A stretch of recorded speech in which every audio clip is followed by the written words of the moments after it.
Compelling epidemiological evidence indicates vitamin D deficiency is the seasonal stimulus. Furthermore, recent evidence confirms that lower respiratory tract infections are more frequent, sometimes dramatically so, in those with low 25-hydroxy vitamin D levels.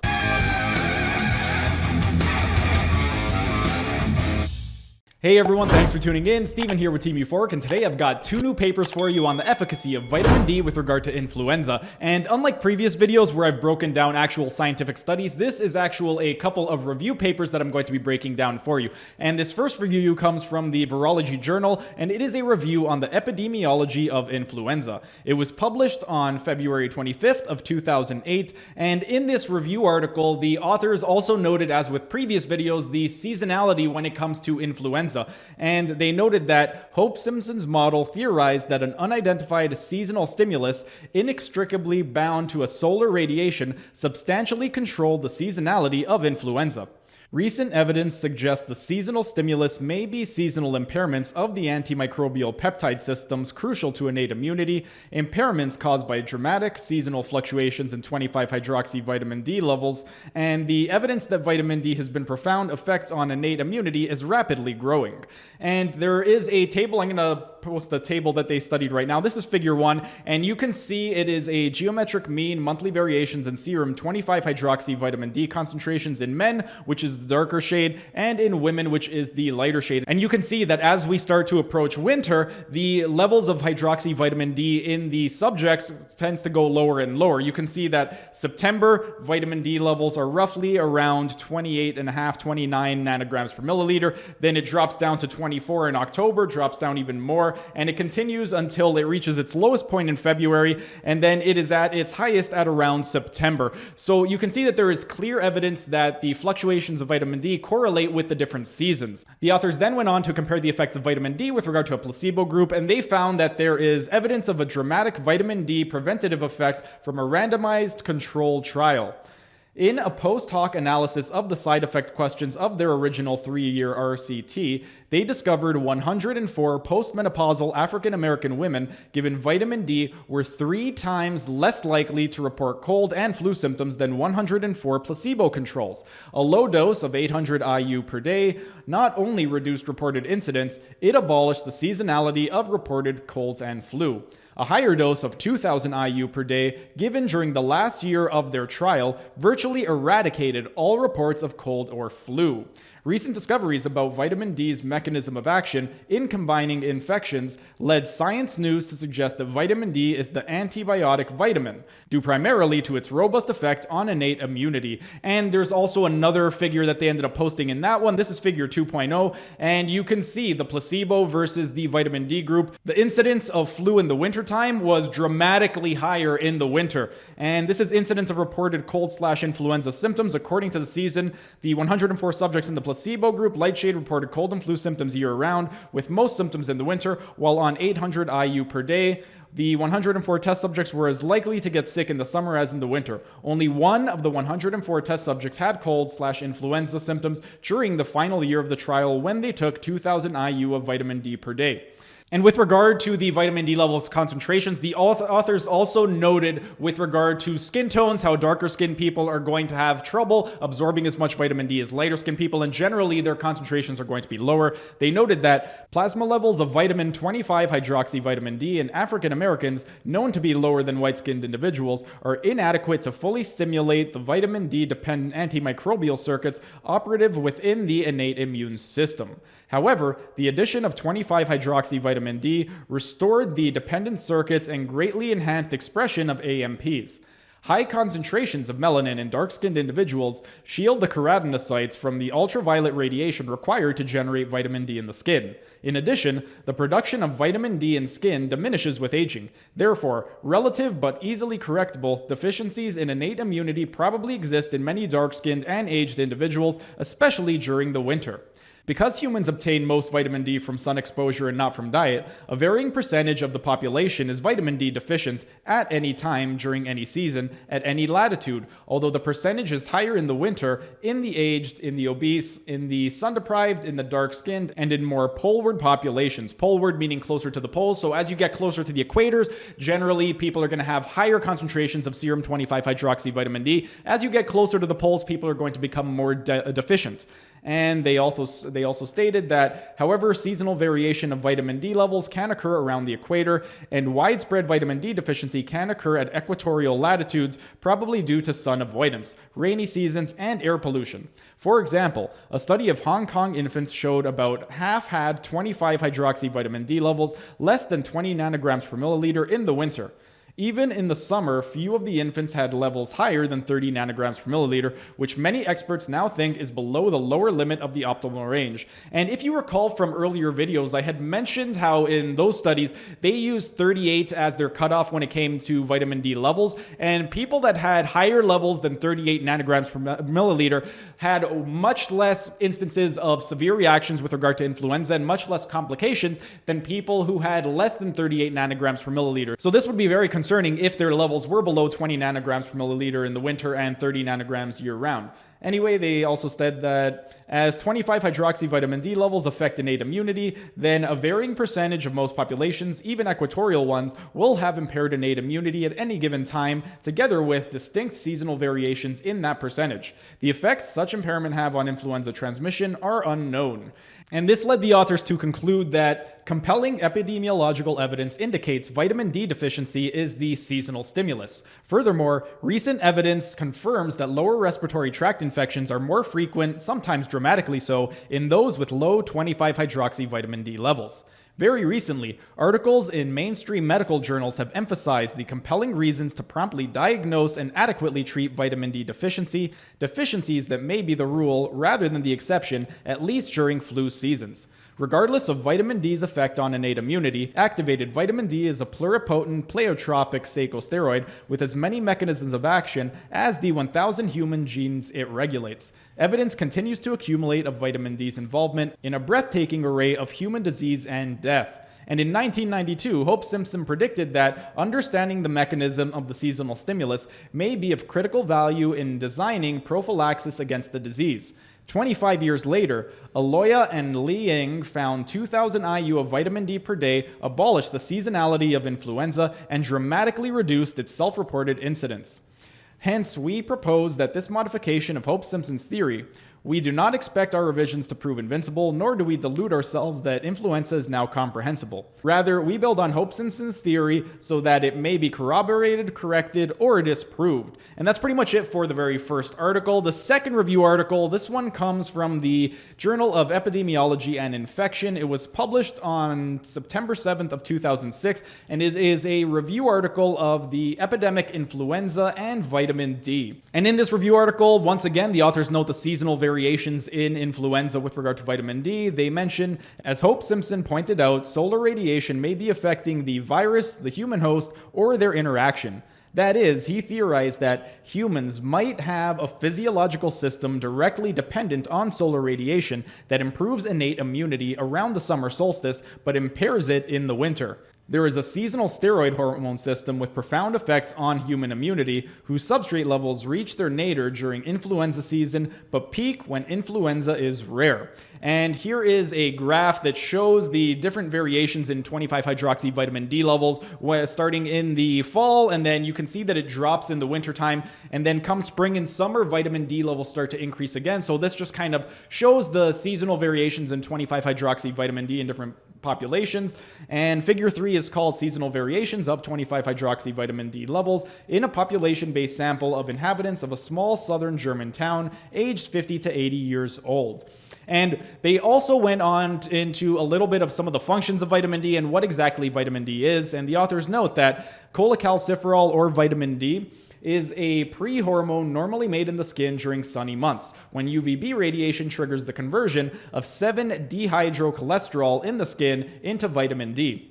The liver converts vitamin D into 25-hydroxy vitamin D, and then cells all over the body convert 25-hydroxy vitamin D to 1.25-dihydroxy vitamin D, a potent steroid hormone. Locally produced 125-dihydroxy vitamin D performs autocrine and paracrine functions in a wide variety of tissues, including the immune system. Local tissue levels of 125-dihydroxy vitamin D levels are dependent on available serum substrate. Dangers of vitamin D deficiency may include more than just low 25-hydroxy vitamin D levels.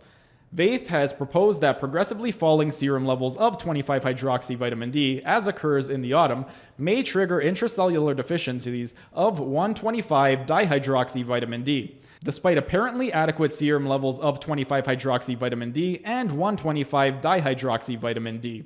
And they also list some of the other functions of vitamin D, and they go on to say that many distinctive features of the biology, physiology, and epidemiology of vitamin D point to it as a likely candidate for Hope Simpson's seasonal stimulus. The first one is that vitamin D has a profound and multiple effects on human immunity. The second, inadequate vitamin D nutrition is endemic among the elderly in the winter. The third, serum levels of 25-hydroxy vitamin D are low in many people of all ages who live at temperate latitudes, especially in the winter. So again, as you get closer to the poles, your levels of 25-hydroxy vitamin D are going to be lower. And as you get closer to the equator, generally those populations are going to have higher concentrations of 25-hydroxy vitamin D. The fourth point, humans acquire most of their vitamin D from casual sun exposure and to a degree that is function of skin surface area exposed.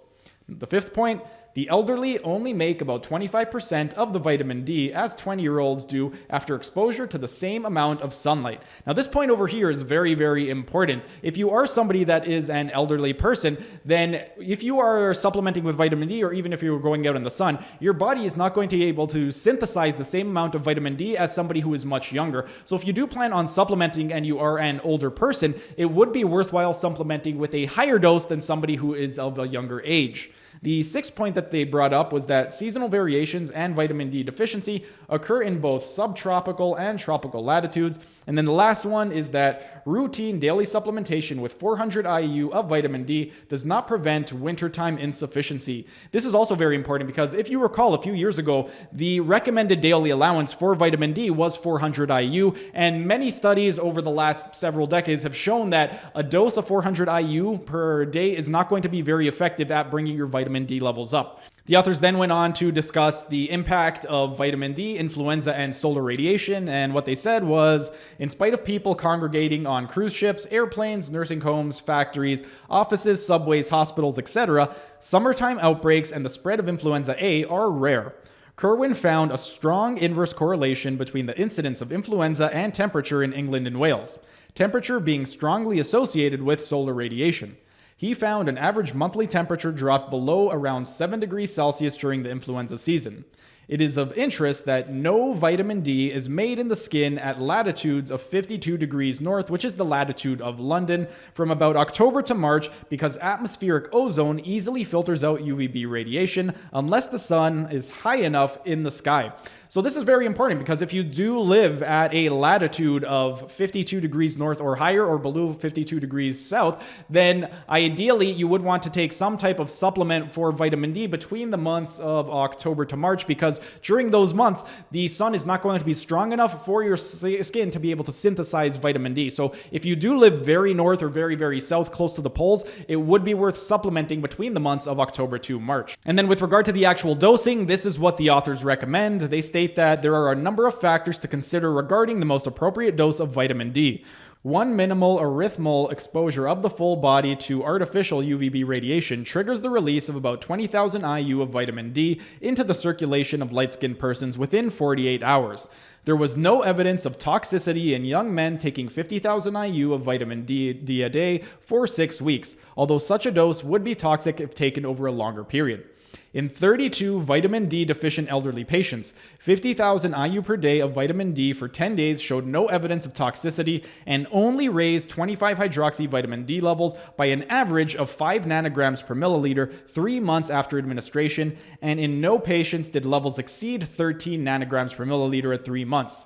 Single injections of 600,000 IU or 15 milligrams raised 25-hydroxy vitamin D levels from 2 nanograms per milliliter to 22 nanograms per milliliter at 2 weeks and to 26 nanograms per milliliter at 6 weeks in 10 elderly subjects with no evidence of toxicity. Indeed, a single injection of 600,000 IU of vitamin D is safe. Such doses were recently recommended for the elderly to prevent vitamin D deficiencies. These studies indicate short-term administration of pharmacological doses of vitamin D is safe. A vitamin D intake of 2,000 IU per day for 1 year failed to achieve a 32 nanogram per milliliter target of 25-hydroxy vitamin D concentration in 40% of the postmenopausal African American women studied. Administration of 4,000 IU per day of vitamin D for more than 6 months to middle-aged Canadian endocrinology outpatients resulted in an average of 25-hydroxy vitamin D levels of 44 nanograms per milliliter and produced no side effects other than an improved mood. Haney has estimated that about 3,000 IU per day of vitamin D is required to assure that 97% of Americans obtain levels of greater than 35 nanograms per milliliter. Dosage will depend upon age, latitude, season, skin type, body weight, sun exposure, and pre-existing 25-hydroxy vitamin D levels. Some groups, such as African Americans, the obese, and the elderly, may require supplementation with 5,000 IU per day during winter, but less or none during the summer to obtain 25-hydroxy vitamin D levels of 50 nanograms per milliliter. These studies indicate that ideal daily doses of vitamin D exceed current recommendations by an order of magnitude. And again, the recommended daily allowance not too long ago was 400 IU per day. And this study shows that even if you are taking 2,000 IU a day every single day, it's not going to make very big impact in your hydroxy vitamin D levels. So if you are somebody that is deficient in vitamin D, taking the recommended daily allowance is not going to do very much, and you would want to get on a much higher dose. And this is very important because vitamin D, it is a fat-soluble vitamin, and many people believe that because it's a fat-soluble vitamin, that if you take too much of it, you can overdose on it. And that is true for fat-soluble vitamins. Because it is stored in your fat tissue, you can take too much, but when it comes to how much is too much, patients were given a dose of 600,000 IU per day, which would have been about 150 times the recommended daily allowance a few years ago, and there was no adverse effects whatsoever. So if you are concerned about taking high doses of vitamin D, then it's not something that you really need to worry about, because as long as you're not taking insane doses for a very prolonged period of time, if you're taking a megadose over the course of 2 to 3 months, it's not really going to be too detrimental. Again, though, you would want to get your blood levels checked. Ideally, you want to be above 50 nanograms per milliliter. Optimal would be 80 to 100 nanograms per milliliter. Above 50 would be adequate. Below 50 is considered insufficient, and below 30 is going to be considered deficient. So if you get your blood levels checked and you are below 30 nanograms per milliliter, you would definitely want to consider doing something like a megadose of vitamin D. If you are above 50, then something like a 4,000 to 5,000 IU dose may be effective for you. But anyway, what exactly did the authors conclude from this study? Well, there is much evidence to suggest that vitamin D may be Hope Simpson's seasonal stimulus. Nevertheless, it is premature to recommend vitamin D for either the prevention or treatment of viral respiratory infections. It is not, however, too early to recommend that healthcare providers aggressively diagnose and adequately treat vitamin D deficiency. Vitamin D deficiency is endemic and has been associated with many of the diseases of civilization.